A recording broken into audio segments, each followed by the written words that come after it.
자동차의 손상 특성 차례죠. 보겠습니다.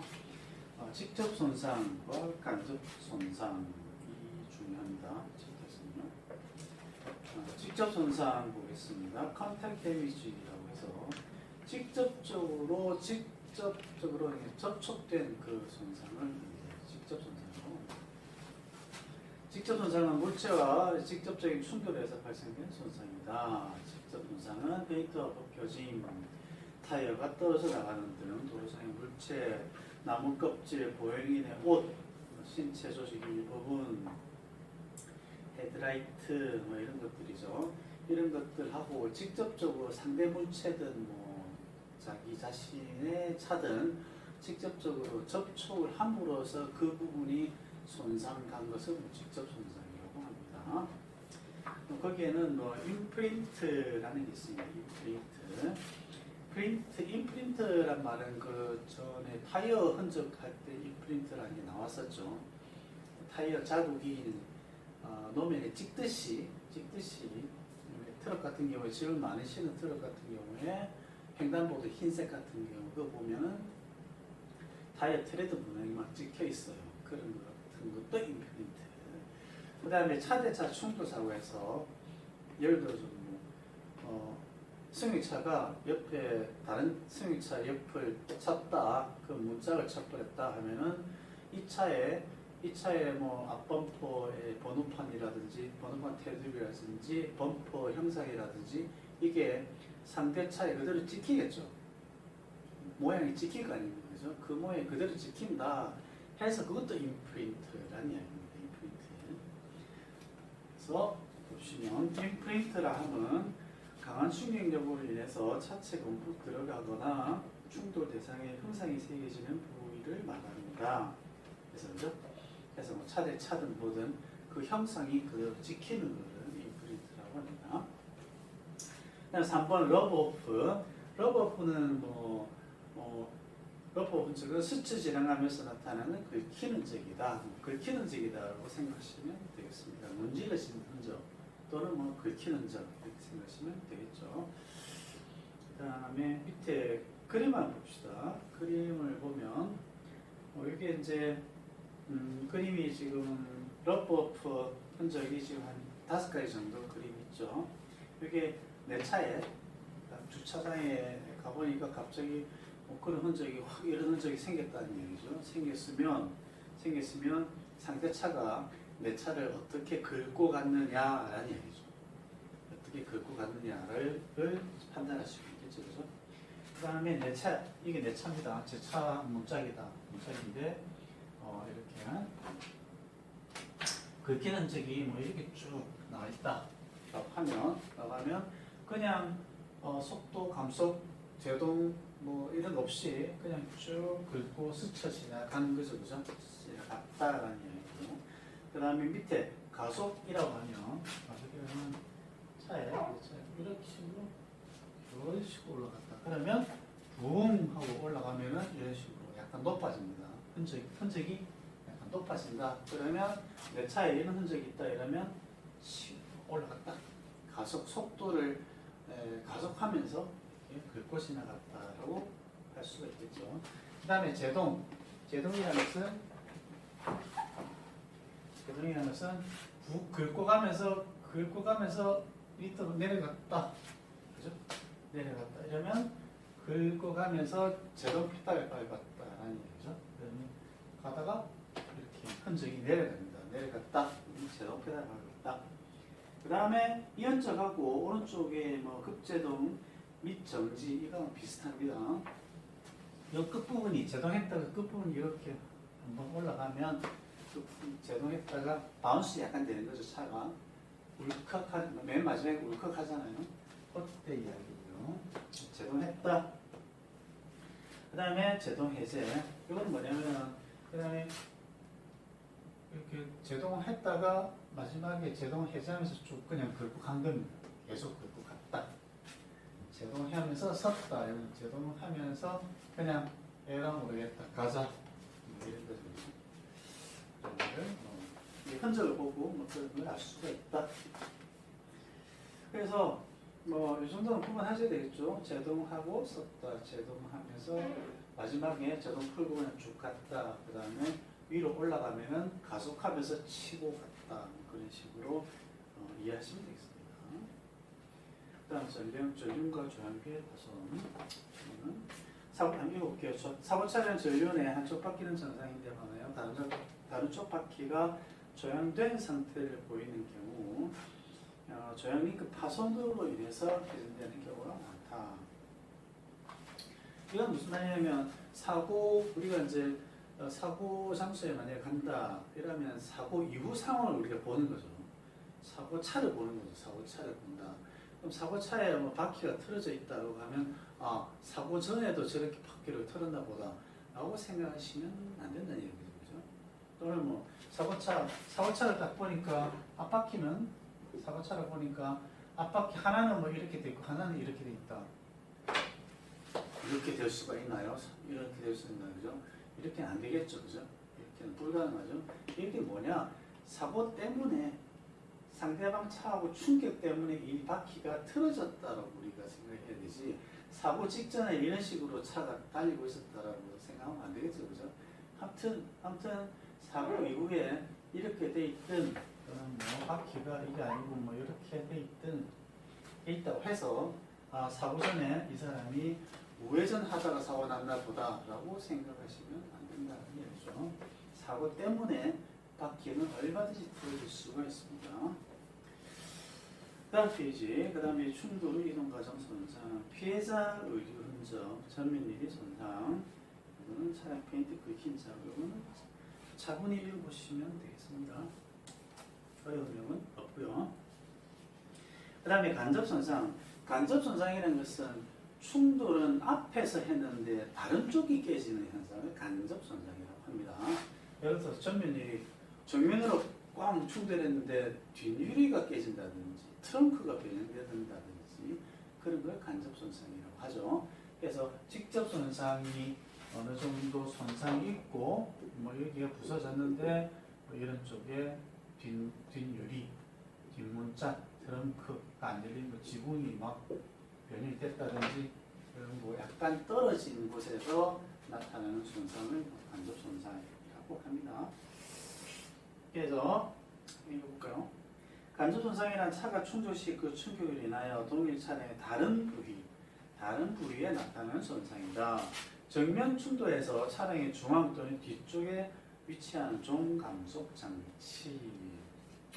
종감속 장치가 뭐 앞에 있을 수도 있는데 뒤에 있는 경우 이야기입니다. 뒤에 정면 충돌했는데 종감속이 앞에 있으면 당연히 뭐 직접 손상이 되겠죠. 뒤쪽에 있는 것들이죠. 뒤쪽에 있는 종감속이 몰라도 정면 충돌했는데 뒤쪽에 있는 것은 어떻게 간접 손상이 되는 거죠. 그 다음에 뭐 추인축 등은 간접 손상이다.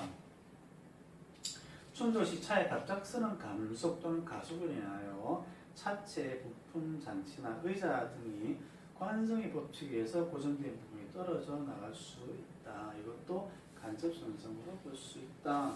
관성으로 인해서 그런 것도 간접 손상으로 볼 수 있다. 일반적으로 정면 충돌에서 중간 부분, 뒷부분 손상, 우측면 충돌에서 좌측면 손상 등 간접 손상으로 볼 수 있다. 그죠? 즉 정면 충돌했는데 가운데 뒤에는 좀 간접적인 걸 볼 수 있고 오른쪽이 충돌했는데 왼쪽 거는 좀 그건 간접 손상이다 라고 볼 수가 있다라는 얘기입니다. 그럼 다음 페이지 각종 계기에서 봅시다. 만일 사고 차량이 등속 주행 중 정면 충돌로 인하여 계기판이 직접적 충격을 받아 계기판의 NG 속도가 특정 RPM을 가르치는 경우 사고 차량의 충돌 속도를 추정할 수가 있다. 그래서 이 충돌은 제법 커야 됩니다. 제법 꽝 순간적으로 충돌되고 배터리가 나오고 전원장치가 완전히 한순간에 나가고 그러면 그 계기판에 그 게이지 있죠? 게이지가 한순간 그게 딱 순간에 딱 멈추는 경우가 있어요. 멈추는 경우가 있다. 그런 경우에 그런 충돌 속도를 계산할 수가 있습니다. 충돌 속도를 계산할 수 있다. 또 뭐 이것도 거의 뭐 외우는 방법인데요. 너무 디테일에 들어가면 또 어려우니까 간단하게 한번 봅시다. 속도라는 것은 뭐죠? 저속도. RPM 그 속도 하기 전에 RPM 우리가 이거 한번 봅시다. 원이 있습니다. 원이 있고요. 원이 이렇게 굴러가면 어떻게 됩니까? 굴러가면 이렇게 가는 거죠, 그죠? 그 타이어가 굴러가면 타이어 전체는 어떻게 속도를 가지고 가는 거죠. 속도를 가지고 간다. 실제적으로는 타이어가 굴러가는 거죠. 굴러가면 RPM이라고 봅시다. 여기 굴러가는 거리는 어떻게 됩니까? 한 바퀴 이만큼 굴러갔다, 한 바퀴 굴러갔다. 한 바퀴 뺑 굴러갔다. 그럼 얘는 한 바퀴 간 거는 얼마 됩니까? 파이 곱하기 d가 되는 거죠. 원주 한 바퀴라는 것이 이 원주가 되죠, 그죠? 이 원주가 한 바퀴 굴러가면 한 바퀴라는 것은 여기서부터 여기까지는 원주가 되죠. 원주 까먹었나요? 원의 원주라는 것은 2파이R이라고 기억하죠. 2파이R 반지름 R이다. 그죠? 원의 면적은 뭡니까? 파이R의 제곱이다. 이렇게 기억하고 계시죠? 그럼 이 원주가 2파이R이니까 요거를 파이 D로 고칩니다. 2R은 반지름의 2배는 직경이죠. 그래서 이거를 같은 말입니다. 파이 D 직경. 파이 D 직경. 요거는 원주를 이야기합니다. 원주. 한 바퀴 원주. 그래서 바퀴가 한 바퀴 굴렀다 하면은 여기서 여기까지 간 거리는 뭐냐? 파이 D. 이만큼 거리가 이제 파이 D라는 이야기죠. 그러면 시간분의 이 속도라는 것은 뭡니까? 시간분의 거리가 되는 거죠. 그죠? 시간분의 거리. 속도는 시간분의 거리죠. 그죠? 그래서 우리가 이걸 계산할 수가 있습니다. 속도. 여기까지 하고 바로 문제에 들어가면요. 사업 차량의 계기판에서 엔진 회전수가 2,500을 가르쳤다. RPM 2,500 RPM입니다. RPM이라는 것은 분당 회전수입니다. 분당 회전수 1분에 몇 바퀴 돌았느냐 이런 이야기죠. 몇 바퀴 돌았느냐. 자, 여기서 한 바퀴 돌았다고 하면 뭐가 됩니까? 한 바퀴 돌았다고 하면 거리는 8D가 되죠. 맞죠? 한 바퀴 굴러갔다 하면 거리는 8D가 된다는 얘기죠. 그죠? 그럼 2,500 RPM 2,500번 돌았다라고 하는 것은 2,500 곱하기 그 다음에 8D가 되겠죠. 그죠?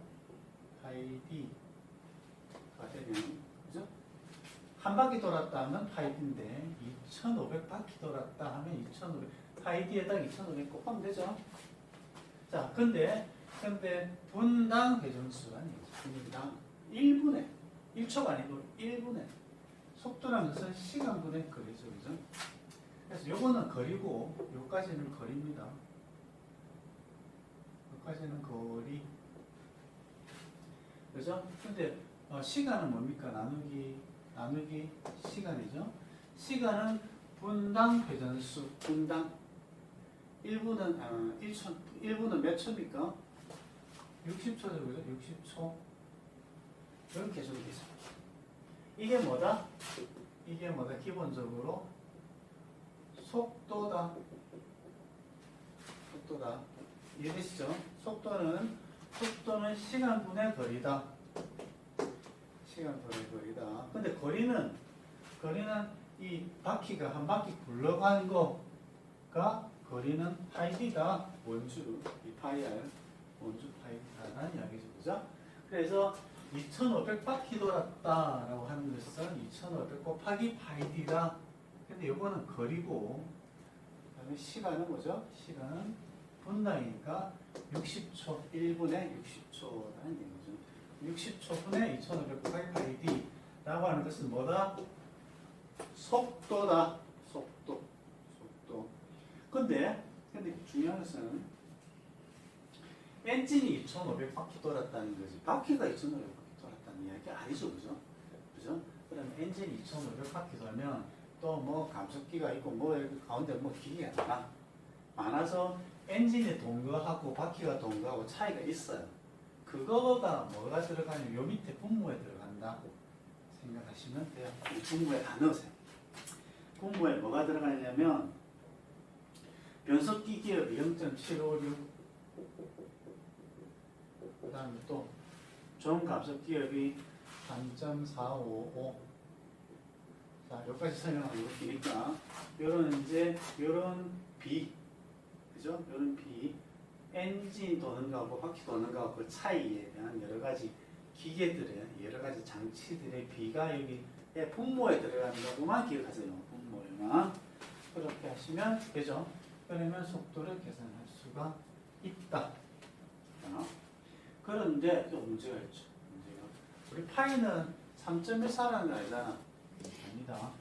근데 D 직경이 뭐지? 직경은 또 계산해야 되네. 직경은 어떻게 계산하지? 계산해 봅시다. 직경을 어떻게 계산합니까? 여기 타이어가 이렇게 있으면 직경이라는 것은 뭐 여기 있을까지죠, 그죠? 직경 계산 어떻게 합니까? 이 타이어가 뭐냐면은 195 슬래시 78 14. 자, 점심시간 했죠? 점심시간 다시 한번 얘기해 봅시다. 195는 뭐죠? 타이어의 폭. 그 다음에 70은 편평비, 즉 70%라는 이야기고, 그 다음에 R은 레디얼이고, 14는 뭐죠? 미임의 인치죠. 그죠? 미임의 인치. 그래서 195라는 것은 타이어가 있으면 미임이 있고, 타이어가 여기 붙어 있으면 폭이 195고, 그리고 높이죠. 그죠? 편평비라는 것은 밑변분의 높이죠. 편평비는 밑변 195분의 높이. 그죠? 그래서 높이라는 것은 195 곱하기 얼마? 70%. 70%는 0.7이죠. 195 곱하기 0.7 하면 숫자가 얼마냐면 얼마입니까? 계산되죠? 195 곱하기 0.7 하면 136.5 하면 136.5mm다. 됐죠? 따라왔습니까? 못 따라왔나?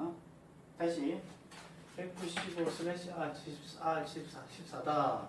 195는 타이어의 폭이고 70이라는 것은 밑변분의 높이를 70%라고 한다. 그죠? 그러면 밑변 195분의 높이가 뭐다? 편평비인데 여기 70%다. 라는 얘기예요. 밑변분의 높이가 얼마다? 70%다. 그럼 높이라는 것은 얼마냐? 136.5다. 여기서 왜 높이를 구했냐면, 잘 보세요. 높이를 왜 구했습니까? 타이어가 옆에서 보면 여기 높이가 되잖아. 그죠? 여기 높이가, 타이어 높이가 되는 거죠. 폭은 안 보이지? 이렇게 들어가니까. 타이어 높이가 136.5라는 얘기죠. 그죠? 그 다음에 요거는 림의 인치죠. 인치 단위의 림. 여기서까지는 14인치. 자, 1인치는 얼마나 했죠? 25.4mm라고 했죠. 1인치는 25.4mm야. 그러면 14인치는 얼마? 14인치는 14 곱하기 25.4면 355.6. 6mm다. 그 다음에 여기 타이어 높이가 하나 더 있죠. 여기 하나 더 있어. 130.5mm 이렇게 하나 더 있죠. 그죠? 그래서 D 타이어의 직경이라는 것은 136.5 더하기 355.6 더하기 하나 더 있어. 136.5mm. 그게 타이어의 직경이 됩니다. 그래서 이 식에다가 파이 D가 뭐냐면은 요걸 다 더하면 되겠죠. 그죠? 그래서 계산하게 되면 속도를 계산할 수 있다. 31점 얼마? 계산은 여러분들이 하시기 바랍니다. 31.57 미터 퍼 세크. 자, 미터 퍼 세크를 킬로미터 퍼 아워로 고치는 방법은 여기에다가 3.6을 곱하면 됩니다. 3.6 곱하기 3.6 얼마입니까? 계산기가 떨어졌어요. 31.57 곱하기 3.6 하면 113.6 그리고 킬로미터 퍼 아워. 자, 3.6 나왔죠? 3.6 기억하세요. 미터 퍼 세크 단위를 킬로미터 퍼 아워로 바꾸는 화사 기준은 얼마? 3.6. 3.6을 곱하시면 됩니다. 갑자기 어려워졌죠? 이런 거 많이 나오니까 하다 보면 익숙해지게 될 겁니다.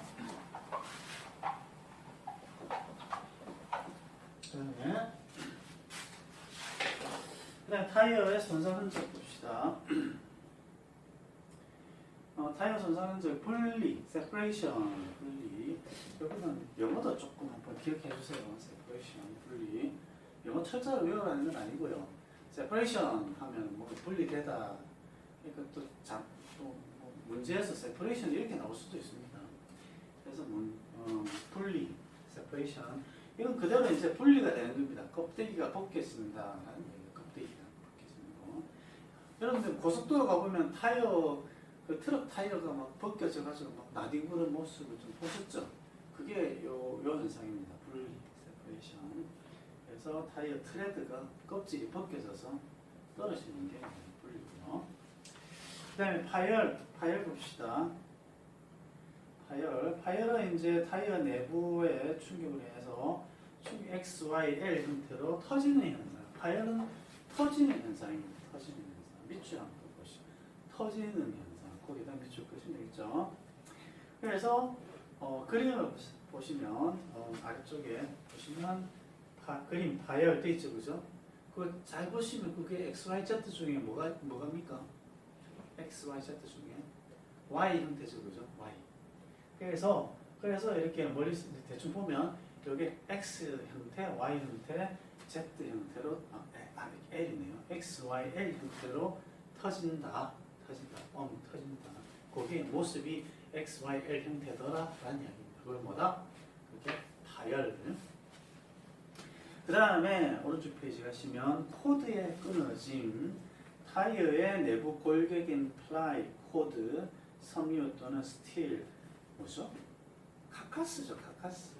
앞시경 했죠. 카카스 코드가 끊어진다는 이야기고요. 사진을 자세히 보면 이게 사진이 좀 커서 타이어의 측면을 봤습니다. 측면을 보면 이렇게 측면이 뻥 터져 있어요. 타이어 측면이 뻥 터져 있어요. 근데 터진 곳에 자세히 보니까 이게 이렇게 나와 있는 거예요. 이렇게 이제 뭐가 보이죠? 이게 코드가 보이는 거죠. 코드가 섬유가 될 수도 있고 뭐 강선이 될 수도 있고 철사, 강선, 와이어 뭐 여러 가지 될 수도 있습니다. 그런 게 이게 끊어져서 보이는 거예요. 그래서 이건 코드의 끊어짐. 그 다음에 크랙은 뭐 금이 간다. 그 다음에 관통, 멍 뚫린다. 그 다음에 비드 와이어의 절단. 비드 와이어가 뭐냐면은 비드 와이어가 뭐냐면 그림 오른쪽 오른쪽에 두 번째, 오른쪽에 두 번째, 위에서 두 번째 보면 비드에 파열돼 있죠, 그죠? 비드에 파열돼 있고 거기 뭘 공구를 하나 넣어서 이렇게 하나 공구를 넣어서 이렇게 넣어놨죠, 그죠? 여기 보면 이렇게 뭐 하나 들있고 그다음에 공구를 넣어서 뭐 이렇게 놨습니다, 그죠? 요게 비드라는 거예요. 비드. 여기서 보면 비드가 엄청 굵은 철사죠, 그죠? 강선, 철사입니다. 되게 굵고요. 여기 이제 이런 하나짜리 강선이 될 수도 있고, 뭐 여러 개의 와이어로 철사로 묶어서 와이어로 막 하는 경우도 있고, 또 다양하게 있겠죠, 그죠? 근데 여기 비드. 그다음에 비드의 절단이라는 것은 얘가 끊어지는 거, 얘가 끊어지는 거를 비드의 절단이라고 합니다. 그 다음에 이 부분에 비드가 그냥 이렇게 드러나 있는 게 아니고 그 고무에 감싸져 있죠, 그죠? 그게 이제 고무 전체가 이 전체가 터져 나가는 거를 비드의 파열이라고 합니다. 그래서 비드의 절단이 있고 그다음 비드의 후에 파열 거죠. 그다음에 절단은 그냥 컷 잘린다는 뜻이죠. 그림 보시면 뭐 잘려 있습니다. 그래서 예리한 물체에서 잘린 거를 컷. 다음 페이지 치핑 타이어 트레드 고무가 부분적으로 비늘 모양으로 박리되는 현상. 이건 밑줄요. 비늘 모양으로 박리라는 것은 떨어져 나가는데 좀 껍데기 형태로 벗겨지는 거를 박리라고 합니다. 표면이 떨어져 나가는 걸 좀 박리라고 하죠.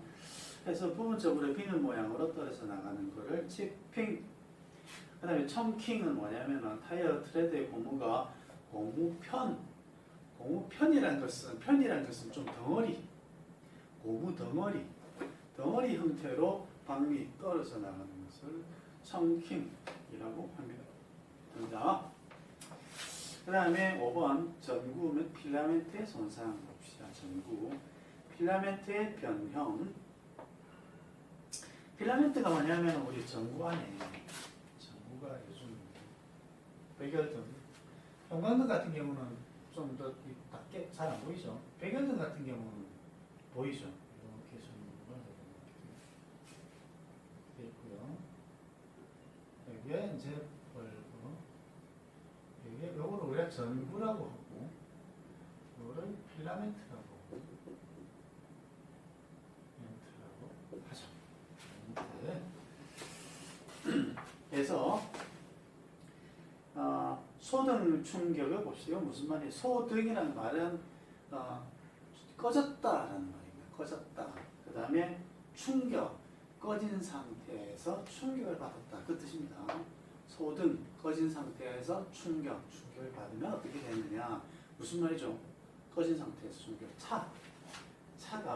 차에 뭐 전조등이 있고 또 뒤에는 전조등이 이렇게 안 쓰죠. 아무튼 차에 등이 있죠. 차의 등이 꺼진 상태에서 뭔가 꽝 충격을 받으면 그게 어떻게 되느냐라는 얘기입니다. 충돌 시 비점등 상태에서 전구는 깨어지지 않고 여기에 유리는 그대로 있고 이 말입니다. 유리는 그대로 있고 필라멘트만이 얘가 충격으로 파손된 경우는 필라멘트가 끊어진 경우가 끊어지겠죠, 그죠? 끊어진다면 끊어진 부위가 날카롭고 필라멘트 자체가 은빛으로 빛난다고. 여기서 빛난다는 것은 뭐 번쩍번쩍 은빛으로 빛나는 게 아니라 그냥 원래 색깔 그대로다. 우리 필라멘트가 은색이니까 원래 은색이다라는 얘기죠. 이건 무슨 말이냐면 이 전구에 전원이 안 들어가 있는 상태에서는 그냥 여기 유리는 그대로 있고 필라멘트만 충격을 받아서 깨지면 그냥 이 상태다라는 얘기입니다. 별 변화가 없다는 얘기죠. 근데 그 다음에 소등 깨짐. 소등 깨짐도 별로 의미가 없어요. 소등, 즉 비전등 상태에서 전원이 안 들어가 있었어. 안 켜져 있었습니다. 그래서 전구가 깨진 경우라면 이제 전구가 유리가 깨졌죠. 그죠? 필라멘트는 그대로 남아있는 경우도 있고 파손되는 경우도 있겠죠. 이때 필라멘트 색깔은 소등 충격 경우야 마찬가지로 은빛이다. 원래 그대로다. 필라멘트가 변화가 없다. 그래서 소등 충격이나 소등 깨짐이나 뭐 별로 우리가 시험에 나올 만한 게 없어요. 중요치 않아. 그 다음에 그 전등 충격을 봅시다. 이게 이제 중요하죠. 전등 충격. 그러면 소등 충격에는 별 변화가 없어. 그럼 전등된 상태는 어떻게 되느냐. 전등이란 말은 무슨 말이죠. 여기에 전원이 들어가면 우리가 전구가 켜지잖아요. 그죠? 전구가 켜지면은 이 필라멘트가 금속인데 금속에서 무슨 빛이 나요? 그죠? 빛이 났다. 그럼 금속에서 빛이 나려면은 전원이 들어가서 이 금속이 달궈져야 되잖아. 달궈지면 우리가 처음에 알겠죠, 그죠? 벌겋게 달궈진다고 하죠. 벌겋게 달궈지다가 더 달궈지고 더 달궈지면 그냥 하얗게 빛이 나는 거예요. 즉, 곧 녹을 판이야. 금속이 곧 액체가 될 판입니다. 그죠? 그 판이 이제 하얗게 빛이 나는 거죠. 네? 하얗게 빛이 나는 겁니다. 그러면 아주 어떻다? 이 필라멘트 금속이 흐물흐물된 상태입니다. 흐물흐물. 그 상태에서 충격을 딱 받은 거야. 그러면 봅시다. 전등된 상태에서 충격을 받으면 필라멘트가 엉키거나 휘어졌으나 전구가 깨지지 않은 상태의 사고 충격으로 전구 유리가 파손되지 않은 경우에도 필라멘트는 열에 약한 상태로서 얘가 흐물흐물해진다. 라는 얘기죠. 점등 충격이 되는 것입니다. 그러면 점등 충격이면 전구는 안 깨졌다. 그런 이 안에서 뭐 흐물흐물 늘어지겠죠. 그죠? 늘어진다. 여러분 상상되시죠? 늘어진다. 얘가 원래는 이렇게 돼 있었는데 늘어지가지고 이런 식으로 되게 많은 얘기죠. 늘어진다. 됐죠? 뭐 이렇게 되고 그 다음에 만약에 끊어지는 경우도 있어요. 이거 다 끊어져 버렸다. 이렇게 다 끊어져 버렸다. 늘어지고 이쪽이 끊어졌어요. 그러면 원래 전원이 또 전선이 탁 끊어지면 거기서 마모리 생깁니다. 마모리. 순간적으로 고분이 많이 녹죠. 스파크가 팍 튀면서 거기가 동그랗게 또 마모리져요. 뭐 그런 현상도 생기겠죠. 그 다음에 점등 깨짐을 봅시다. 점등 깨짐. 점등된 상태에서 충격으로 전구가 깨어졌어. 자, 이거는 이제 전구까지 깨졌어요. 전구까지 깨어졌다는 얘기입니다. 그럼 필라멘트가 산화한다. 즉 내부에 뭐가 들어가죠? 이 내부에 산소가 들어가죠. 산소가 들어간다. 지금 이 필라멘트는 벌겋게 돼가지고 거의 녹을 판이야. 금속이 녹을 판에 여기에 산소를 넣는 거야. 산소를 확 불어 넣습니다. 그러면 타버리겠죠, 그죠? 탄다. 그래서 필라멘트가 산화한다. 전구의 금만 갔을 경우에는 필라멘트가 서서히 산화되므로 필라멘트 일부가 남아있기도 하나 전구가 완전히 파손된 경우에는 산화된 텅스텐과 산화됐다는 말은 탔다는 얘기입니다.